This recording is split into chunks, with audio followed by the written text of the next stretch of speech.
Right, taking this apart, this is the quick change for the Pultra lathe. So imagine it's mounted on the headstock with these brackets. So you undo those, they're just nuts and washers, slide them out. Pull the draw tube out, and then at the end of here there's some screws. I haven't put them in, but you loosen those off so you can take these two pins out. That way you can move the handle then. Obviously this is assuming you've undone it off the main spindle and pulled it out. Now there's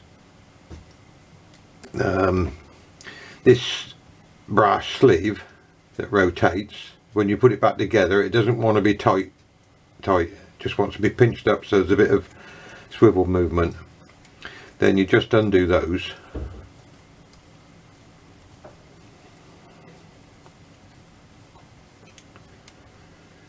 and they're opposites.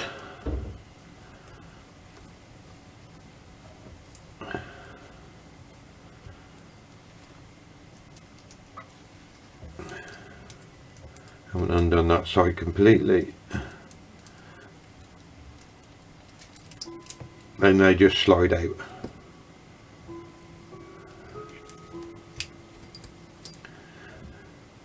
That slides out of there once you've loosened the grub screw, because if you see when that's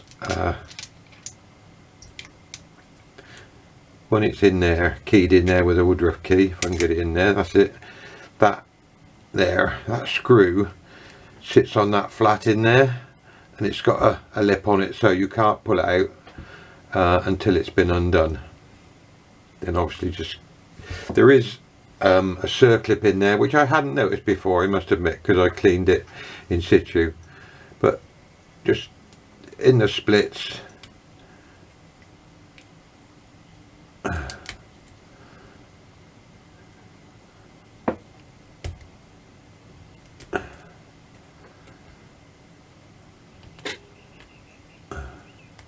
come on, you stupid grub split pin, come out.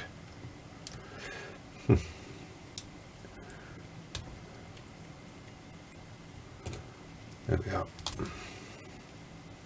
There is a circlip in there. Did I call it a split pin? It's a circlip.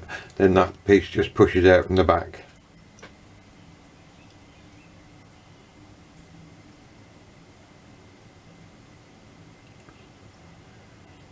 And I normally put them together with some light grease. I'll put that back in there so I don't lose it. They're relatively easy to do.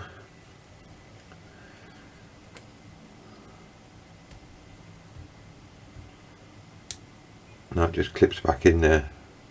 You want the split, when you put it back together, roughly over this split here, the split in the circlip, so it's easy to get a screwdriver in there and just lift it out.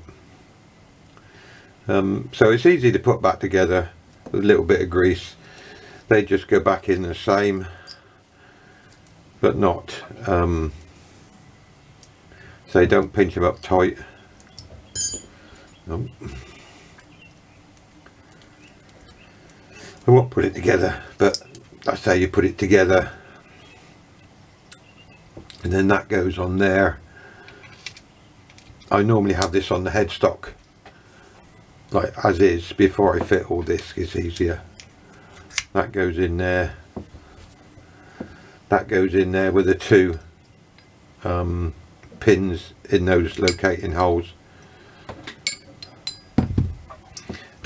As for the draw tube, you see there's a screw there. Inside there is a ball bearing and a spring. Now it has to have slight tension on it, because when that ball bearing goes on these teeth here, if you listen, so if you take that apart, what I do is have a rough idea, check the depth of that to the screw, and then when you put it back together, do it exactly the same. You don't want too much tension on it, but to be fair, I never fit them back on because I think they're a right pain. I leave them off. Just use the drawbar as is, without all the quick close. You still got to use this, but what I tend to do is leave the grub screw and the ball bearing out, so you just tighten it up like you would do normally. If you're doing production work, it's much easier to have a quick close because you open it up, put your stock in, shut it up, using the same collet all the time. But for what we do, especially for an amateur, it's you're always changing the collet, so it's easier to just close it manually. So that's what I always do. That's why I have this one sat here doing nothing, because I haven't put it back on. But I hope that that helps. So they're not difficult, it's just remembering how everything goes on. But I hope it's helpful for you and anybody else who looks at it that's got a Pultra. Thank you very much.